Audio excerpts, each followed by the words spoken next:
In this demo, I'm going to show you how to get like an NPC or an animal to sort of follow you around if you give it something or feed it something. Having NPCs follow you is a little bit tricky. I wouldn't say tricky. There's a lot to it. You need a variable that says whether that NPC should be following you or not. And you want to have messages printed out that that NPC is following you around.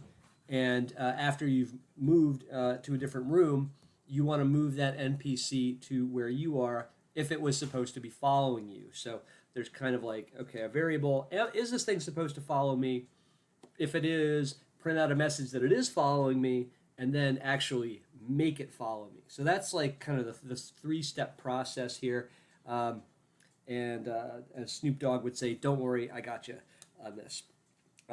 So let's take a look at this example that we've got here. I have a very simple project with two rooms: the west pasture and the east pasture. I have a carrot, which is portable, and let's put that in the player's inventory. And I have a goat. The goat's off screen. Let's put the goat in the east pasture. And I gotta save my project here. So let me save this. Save it as goat demo or something like that. All right. And then let's test it. And okay, so I'm in the west pasture. This is a wide grassy field which extends to the east. Neat. All right. East is pitch dark. Awesome. Why is it pitch dark? West. Okay, so I can go east and west. It's because I forgot to turn on the lit flag for that room. Let's run that again. All right, cool. This is a wide grassy field which extends to the west. There's a goat here. Okay, right. So neat. Now for the goat, we could put an initial description on the goat here. You know, a goat is here, quietly munching on some grass or something like that. Although maybe if the goat's going to follow us around and follow us into a building or something, maybe that wouldn't make sense to say that the goat was munching on some grass or whatever. But if we wanted to put a description or change how that goat was reported to us, we could put that here in the initial description. All right. So what we need to do first is get the goat to follow us, or have set a variable that indicates that the goat is following us. So just to recap, a variable is a chunk of the computer's memory where we store a value. We keep a number in it, and that number is meaningful to us somehow. It means that if it's a 0, the goat's supposed to follow us, or not supposed to follow us. If it's a 1, he is following us. You can think of it as yes or no. So let's go to functions, and I'm going to make a function called feedGoat. FeedGoat. Okay, I'm going to click add, and I've got a snippet for this. So let's right-click and go to NPCs, and I've sort of organized this into movement. So feed an animal to make it follow you. Feed an NPC, or something like that. You give something to an NPC, and it's going to follow you. So let's select that and see what it dumps in. Which object is the animal? And we'll select the goat. What object do you feed it? Let's select the carrot and click OK. Would you like Lantern to add the following sentence? Give carrot to goat. Sure. Feed carrot to goat. Yes. Feed goat. Yes. Okay. So it has dumped in some code for us. But not only has it dumped in code for us, it has created a variable for us. So if you see the double slash right here, this means that these are just notes. So what we're doing here when we feed the goat is we are setting the variable that indicates whether the goat is supposed to follow us or not. That doesn't make the goat follow us. All we're doing is changing the state of the game to say, hey, guess what? The goat is now supposed to be following us. So it added a variable called goat following, because this is the name of the object followed by the word following. And you can see here, if we feed the goat, it's saying if the player has the carrot, then print the goat devours the whatever it was and starts following you. And then it sets goat following to 1. So once we feed the goat, this variable gets set to 1. It starts out as 0, it gets set to 1. Now we have set a flag indicating that the goat is supposed to follow us, and then we're going to move the carrot off screen because presumably the goat ate it. So let's run this and see if it works. And then you can also see here, we have give carrot to goat, feed carrot to goat, and feed the goat. So I'm going to save this and run it. And if I type I for inventory, I have a carrot. So it's easy. Okay, so feed or give goat to carrot.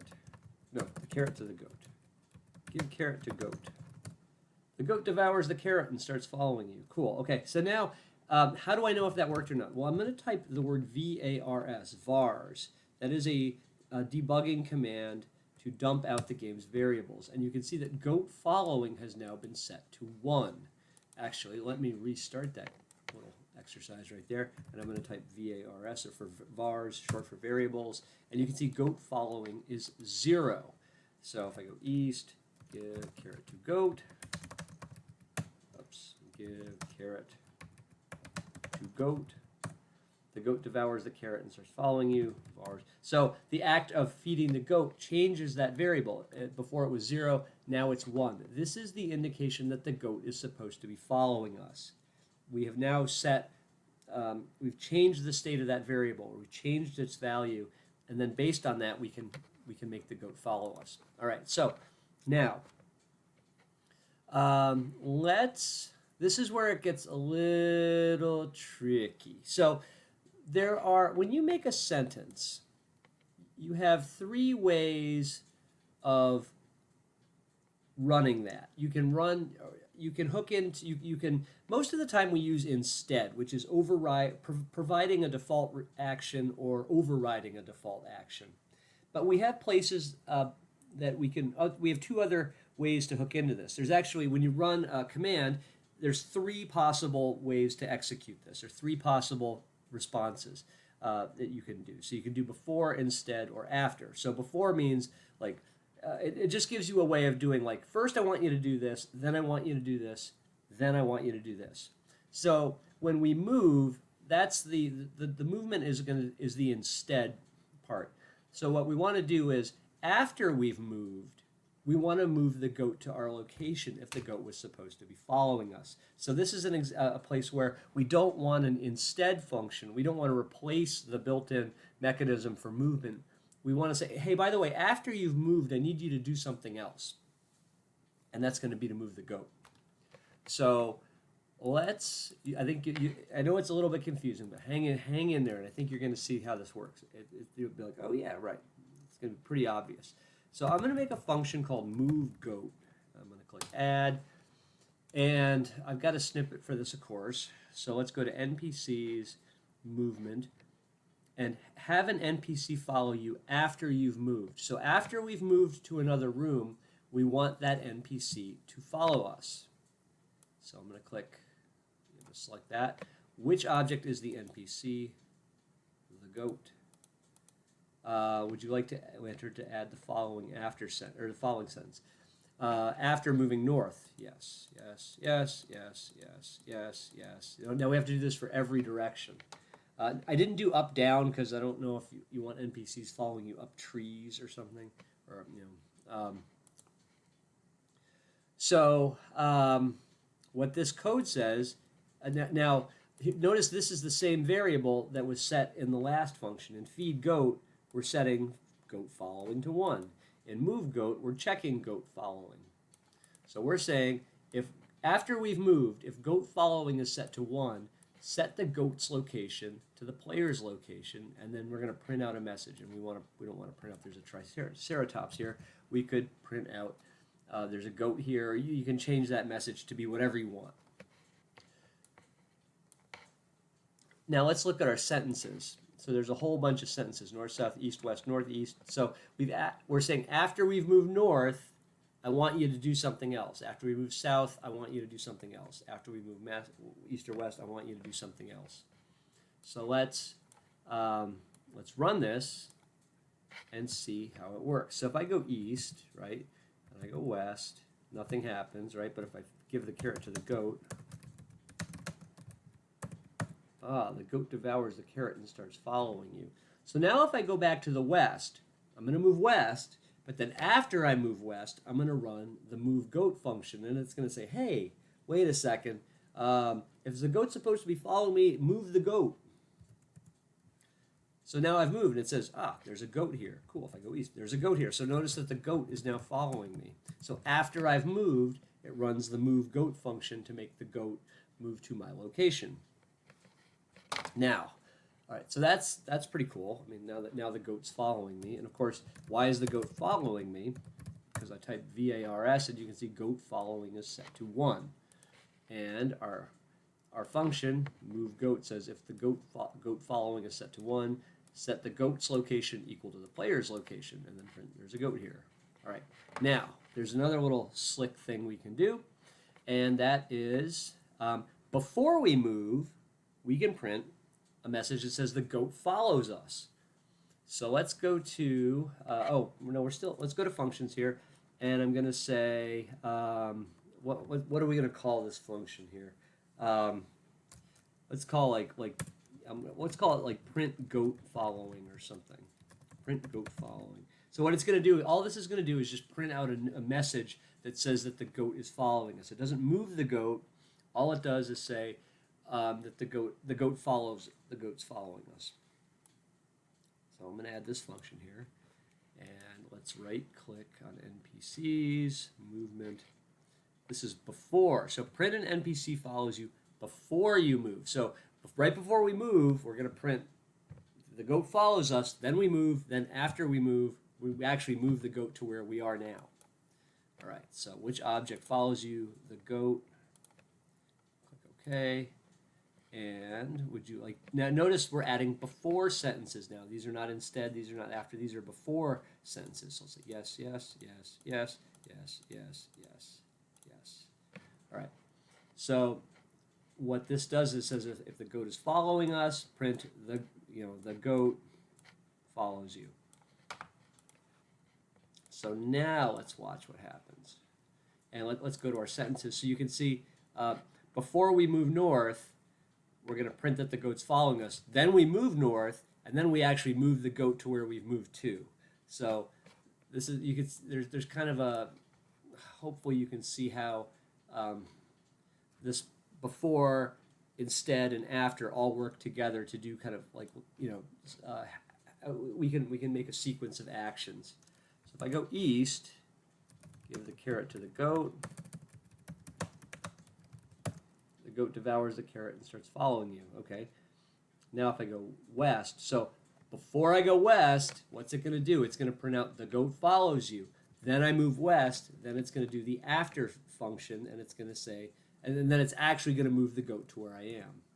So notice it prints the goat follows you, so it does the before, then it actually does the instead, or the default action, which is to actually move the player, and then finally it does the after sentence, and it says the goat is here. It moves the goat to where we are and prints that the goat's here. So now we have, this is the before sentence running, this is the normal behavior running, or the instead function running, and then finally this is the after sentence running. So notice that when we move north, we're actually running 3 different functions. We're running the before, the default built-in move function, and then the after function. So now we've got this goat following us around. So every time we move, it says the goat follows you, and there's a goat here. Now here's the fourth part, is that at some point you're going to want to set that variable goat following back to 0. Like the goat's going to stop following you. Is the goat following you forever? Maybe, I don't know. In your game, at some point, whatever is following you, you probably don't want it to follow you anymore, and you're going to have an event or a function that does something that makes the goat stop following you, and you set that back to 0. So maybe the NPC, when you feed it something, it follows you for 10 turns or something. Maybe you have a countdown timer, and after that it stops following you, and so the player's got to figure out, okay, hang on, the goat follows me for a while, and then it seems to lose interest and it just stays wherever it was. Maybe you solve it that way. But anyway, there's how you can get an NPC to follow you around. There's a lot of little snags that can pop up with this, like if a Tyrannosaurus Rex is following you, are they going to be able to fit in that elevator that you just walked into? And again, like, if you climb, you go up into a tree, are they going to follow you up into the tree? Probably not. So um, that's why I didn't add up and down to this before and after, but you could do that if you needed to. But that should at least get you, 90% of the way to that mechanic of, okay, I feed the goat or I do something, and I give something to an NPC, they start following me, and then at some point you're going to have to detect like when that NPC should stop following you, and you're going to do that by changing that variable um, that Lantern added for you to 0, and then the object will stop following you. So there it is. That's how it works.